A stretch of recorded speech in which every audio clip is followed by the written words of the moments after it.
Welcome to this Carlisle United Methodist Church Safe Sanctuaries and Mandated Reporter Training video, Part 2. This is Part 2 in the 3-part training series for staff and volunteers working with children and youth in our church. Before you begin, you should have already watched Part 1, Safe Sanctuaries Policy. After completion of Part 3, you will be required to take a short quiz regarding this information and have an opportunity to ask questions about this training. More on that later, but let's begin Part 2. The purpose of Part 2 is to explain all the definitions around child abuse and reporting.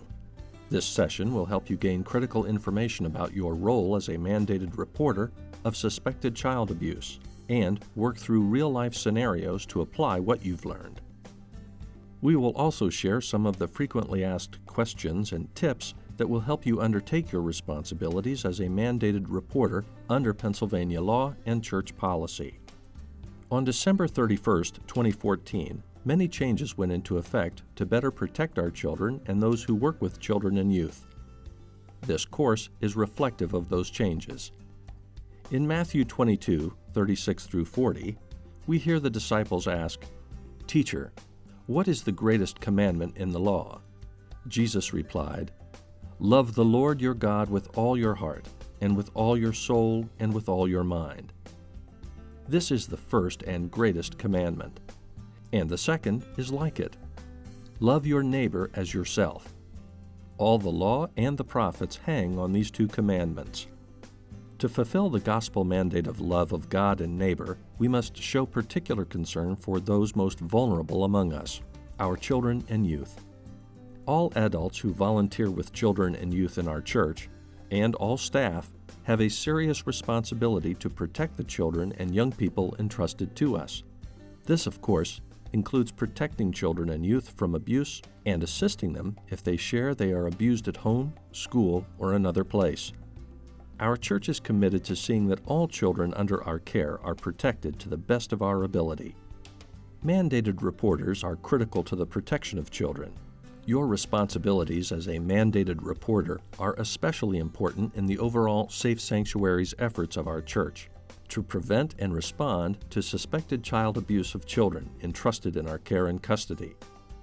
Your responsibilities as a mandated reporter are especially important in the overall Safe Sanctuaries efforts of our church to prevent and respond to suspected child abuse of children entrusted in our care and custody. Statistics show that as many as 1 in 3 girls and 1 in 7 boys will be sexually abused at some point in their childhood. With this staggering statistic, it is critical that individuals who work with children are trained and prepared to report cases of suspected abuse. When you suspect abuse and make a call to the proper authorities, you take on the adult responsibility of preventing or responding to suspected abuse. If a call is not made, you leave the responsibility of stopping the abuse on the child or youth. We begin by asking 2 key questions. What is a mandated reporter? And what are the responsibilities of mandated reporters? A mandated reporter is a person who is required by the Pennsylvania state law to report concerns of child abuse and neglect to government agencies. In Pennsylvania, any individual, paid or unpaid, who is an integral part of a regularly scheduled program, activity, or service, and accepts responsibility for a child, is a mandated reporter. When working with the church, this is the category that requires you to be a mandated reporter. This is only one category of those who are deemed mandated reporters for child abuse according to the state laws of Pennsylvania.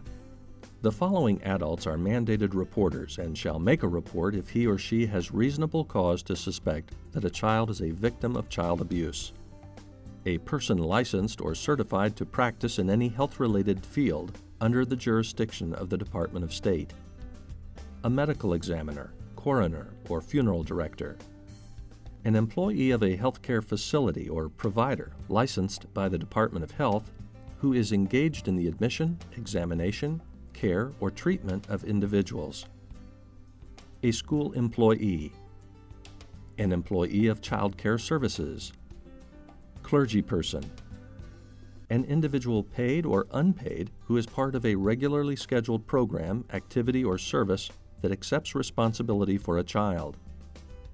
An employee of a social services agency with direct contact with children. A peace or law enforcement officer. An emergency medical services provider. An employee of a public library. An individual supervised or managed by a person listed above. An independent contractor. An attorney affiliated with a school or organization responsible for the care, supervision, guidance, or control of children. As someone who is taking this course, you fall into the role of number 7 as a volunteer in the children and youth ministry of the church or a staff member. Therefore, it is critical that you understand the responsibility that a mandated reporter carries to report suspected abuse and neglect. It is Pennsylvania law that a mandated reporter is to immediately report suspected abuse to Childline. Childline is Pennsylvania's 24-hour hotline for reports of suspected child abuse. This central registry, staffed by professionals from the Department of Human Services, receives all calls and maintains all files of complaint and findings. A written CY-47 report must follow within 48 hours of the report to Childline. The written report goes to the Children and Youth Agency in the county in which the alleged abuse occurred. The CY-47 can be completed online at the Department of Human Services. A link to this website can be found on the church's Safe Sanctuaries webpage. Lastly, the pastor or individual in charge of the ministry must be immediately notified of any reported suspected abuse and receive a copy of the internal form completed after a report to Childline. This allows for the pastors to notify our insurance company and determine if any pastoral care follow-up is needed. Childline receives the report and determines how best to respond based on the information provided. The report is immediately transmitted to the appropriate county agency and/or law enforcement officials. It is critical to understand that it is not the responsibility of the mandated reporters to investigate suspected child abuse. Mandated reporters do their part by making the report and handing the situation over to Childline. The staff at Childline are specifically trained and qualified to review and evaluate situations of suspected abuse. What are reasonable causes to suspect child abuse or neglect? Reasonable suspicion is more than a hunch. It is a determination you make based on your knowledge of circumstances, as in facts about the incident, who, what, when, how, your observations, indicators of abuse, your familiarity with the individuals involved, the family situation, and relevant history or prior incidences, and your feelings about the incident. It is possible your feelings and personal biases could influence your conclusions and actions. Mandated reporting of suspected child abuse is just one part of the Child Protective Services law.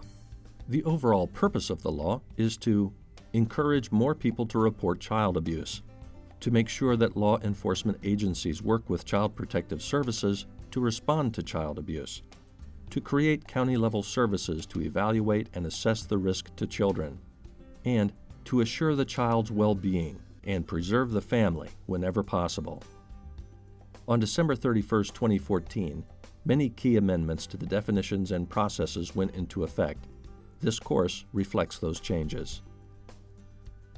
To help you frame your role as a mandated reporter, it is helpful to understand the basic operations of the Department of Human Services under the Child Protective Services law. The Department of Human Services operates Childline, which is the statewide hotline for reports of suspected child abuse. The central registry is staffed by professionals who determine whether the call requires investigation or intervention by the local county child and youth agency and/or law enforcement. There are two components for children and families: Child Protective Services and General Protective Services. Child Protective Services exists in each county and is responsible for investigating allegations of child abuse and protecting children from further abuse. General Protective Services exists in each county and is designed to assist parents in recognizing and responding to conditions that are harmful to their children. Overall, these operations work together to support and assist families to ensure that children and families thrive. Child abuse involves an act or a failure to act by an individual against a child. In Pennsylvania, the act or failure to act must occur intentionally, knowingly, or recklessly.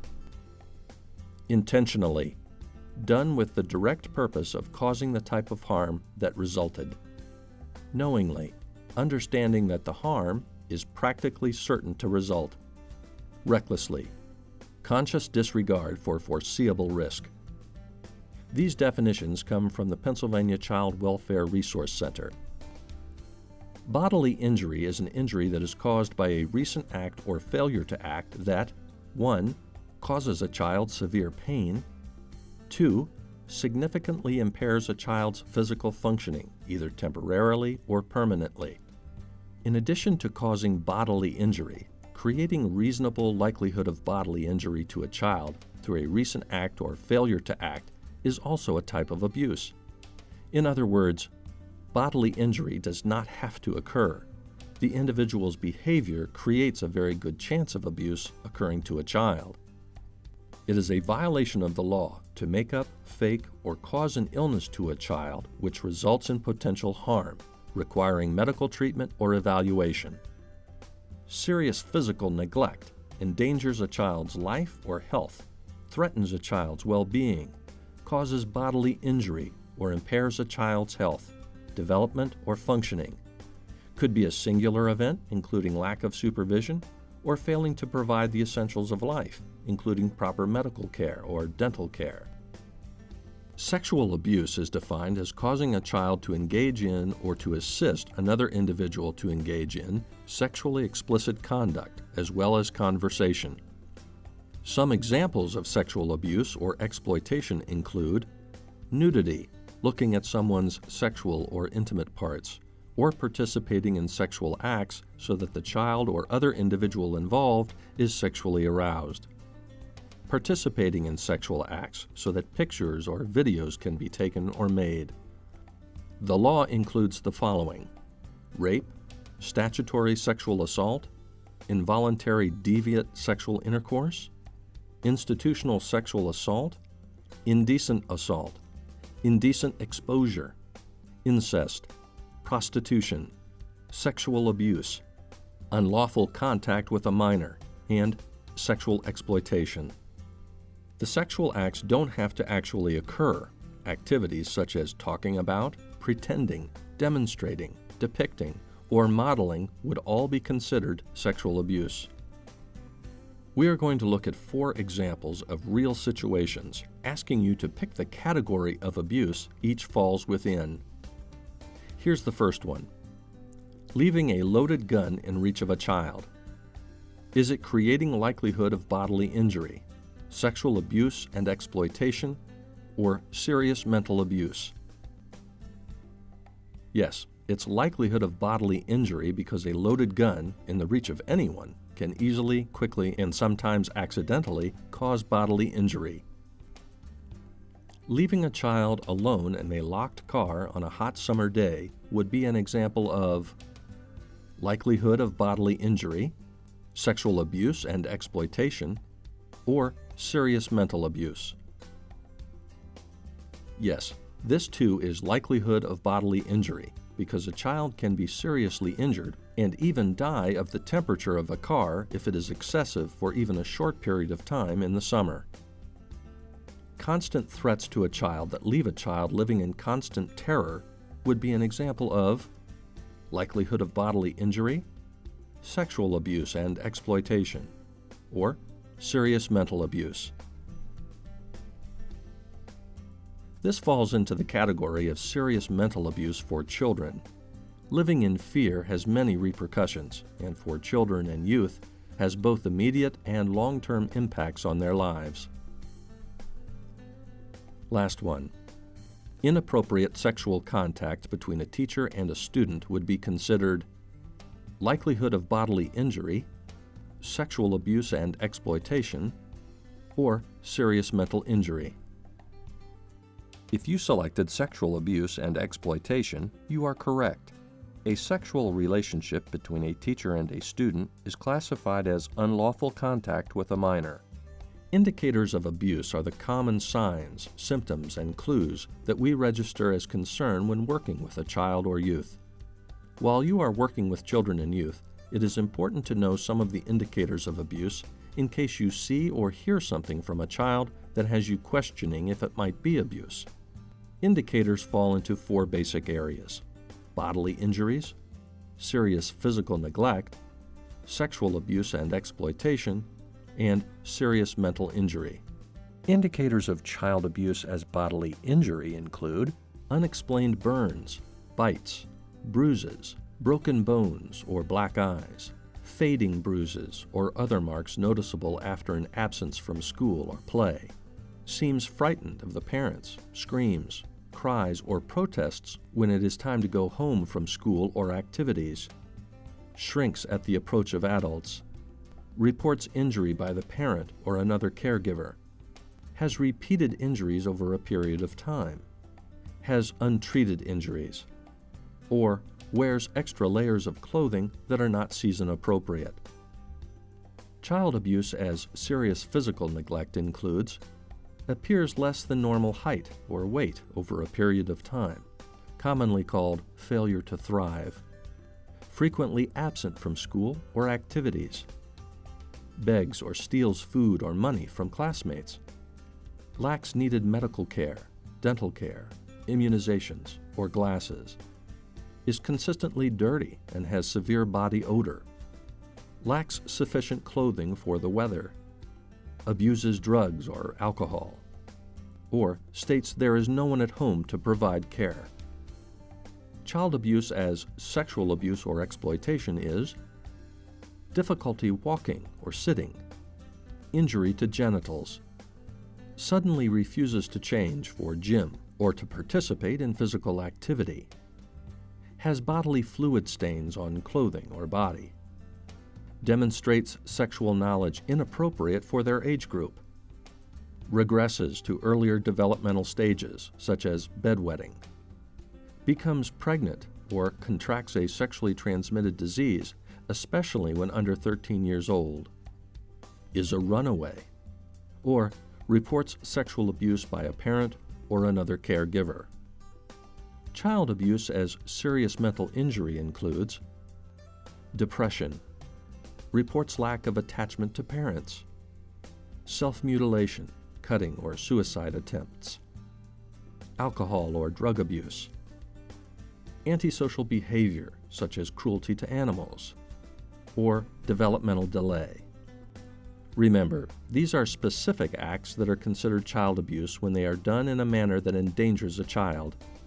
Serious mental injury also includes kicking, biting, throwing, burning, stabbing or cutting a child in a manner that endangers the child, unreasonably restraining or confining a child, forcefully shaking a child under 1 year of age, causing children to be present at a methamphetamine laboratory, or leaving a child alone with a known sex offender, sexually violent predator, other than the child's parent, or sexually violent delinquent child. Now that you know some of the common indicators of abuse, it is critical you report any suspected abuse. As of December 31, 2014, Pennsylvania Child Protective Services law requires that you, as a mandated reporter, immediately call Childline when you have a reasonable cause to suspect a child has been abused. It's that simple. You must then, within 48 hours of your call, complete a CY-47 report to the Children and Youth Services of the county where the suspected abuse occurred. Following the report to Childline, you must immediately notify the person in charge of your report at the church or a pastor. Now to answer a few frequently asked questions. As a mandated reporter, you have a legal and moral responsibility to report suspected child abuse when you have reasonable cause to suspect that a child is being abused. It is important to remember that first-hand observation is not required. This means that it is not necessary for you to witness the abuse, nor is it required for the alleged victim to disclose to you directly.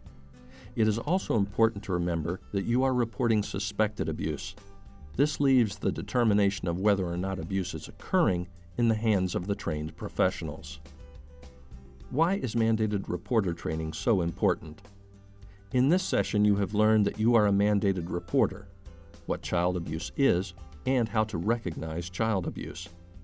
When you take the responsibility of reporting suspected child abuse, you take the burden of stopping the abuse off the shoulders of the child. If you fail to make the report, you leave that child alone in stopping the abuse. Children should not be placed in this lonely position. Does a report of suspected child abuse mean that a child will be removed from their home? No. A report of suspected child abuse simply means that the case will be reviewed by the professionals who take childline calls. They will determine if it is referred to Child Protective Services for investigation or to General Protective Services for the family and child. Don't forget, resolve any doubt in favor of report. You've made it through Part 2, the definition and categories of child abuse. I know this has not been an easy part. However, what you have just learned may someday help a child who is being abused and sees you as a loving, caring adult at the church. We do not want you to go looking for abuse. However, we also want you to be educated, to know the signs, should a child or youth say or show you something that might need to be reported. Thanks for following the scripture of Matthew. Love your neighbor as yourself, as we care particularly for those most vulnerable around us. There is one more part left: how to report to Childline and what happens after a report is made. Please continue to Part 3, and then take the quiz. This concludes this Carlisle United Methodist Church Safe Sanctuaries and Mandated Reporter training video, Part 2.